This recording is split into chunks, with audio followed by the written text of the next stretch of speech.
Baik, kembali bersama saya, Afif Hidayatullah, trainer dan motivator pendidikan.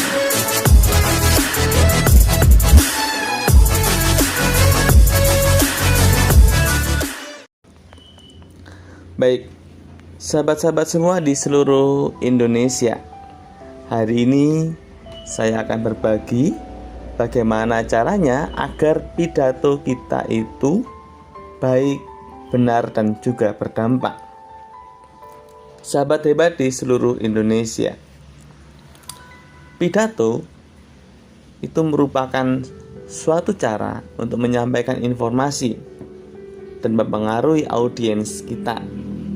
Maka, agar pidato, agar ceramah itu mampu memberikan dampak dan memberi pengaruh ke audiens kita, maka apa yang harus kita lakukan sebagai seorang pembicara? Nah, langkah pertama agar pidato kita berdampak adalah pahami isi teks pidato kita.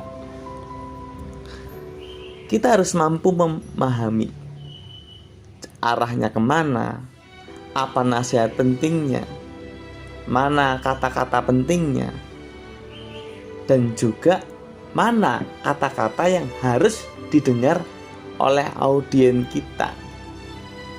Ketika kita memahami isi naskah kita, memahami isi pidato kita, tentu apa? Tadi, akhirnya kita mampu memberikan pengaruh ke audiens. Yang pertama, pahami naskah kita atau isi pidato kita. Yang kedua, nikmati. Seorang pembicara yang baik atau seorang public speaker yang baik, dia mampu menikmati isi pidato.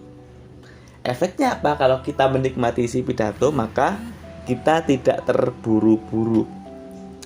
Ketika kita santai menyampaikan, menikmati isinya, akhirnya apa? Kita bisa melakukan stressing dengan bagus, kita bisa melakukan pacing dengan bagus, kita bisa melakukan intonasi dengan bagus. Nah, itu kalau kita menikmati. Akhirnya keluar semua, mulai dari intonasi, perasaan, gerakan tangan, dan sebagainya. Nah, itu. Baik. Yang kedua, nikmati isi pidato. Yang ketiga. Nah, yang ketiga ini adalah poin yang sangat penting, yaitu mencintai isi pidato. Karena apa? Karena tidak semua mampu mencintai isi pidato. Pidato yang kita sampaikan, materi yang kita sampaikan, minimal kita harus suka menyampaikannya. Kalau kita suka menyampaikannya, maka apa? Maka otomatis kita senang menyampaikannya. Kalau kita senang, maka apa? Akan memberi dampak ke audiens. Dan diri kita juga menyampaikannya bisa dengan power poses yang bagus. Percaya diri, yakin. Karena kita yakin, akhirnya apa? Ya tadi, audiens mendengarkan kita. Jadi yang ketiga, cintai isi pidato. Yang keempat, berlatihlah intonasi. Jadilah diri Anda sendiri dalam menyampaikan intonasi. Tetapi jangan sampai suara Anda adalah suara yang datar-datar saja. Suara yang nggak bisa dinikmati oleh audiens. Suara yang membuat audiens ngantuk. Maka berlatihlah intonasi, berlatihlah suara. Ada tiga suara yang bagus itu seperti apa? Yaitu suara AC, authority, clarity, dan juga energy. Authority artinya suara itu mengandung pengaruh yang baik, mengandung pengaruh yang positif, mampu mempengaruhi audiens kita, itu authority. Clarity, suara kita jelas, enak didengar, ABC-nya jelas. Nah, lalu yang ketiga adalah energi.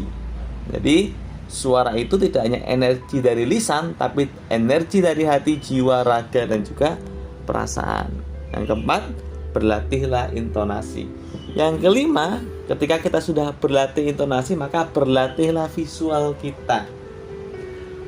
Banyak pembicara yang hanya bisa memainkan intonasi, tapi dia tidak mampu meramu intonasi itu ke dalam wajahnya, ke dalam tangannya, ke dalam sorotan matanya.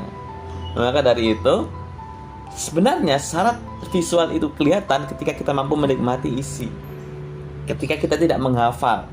Nah, itu yang kelima, yaitu kita belajar tentang visual.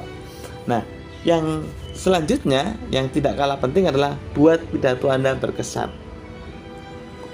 Gunakan kata-kata mutiara, lalu simulasi yang bagaimana itu memberikan dampak, gunakan pantun, dan juga bisa menggunakan quote-quote yang kita selipkan di pidato kita.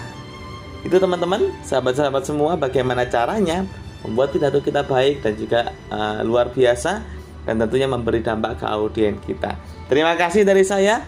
Salam inspirasi, sukses bersama-sama. Assalamualaikum warahmatullahi wabarakatuh.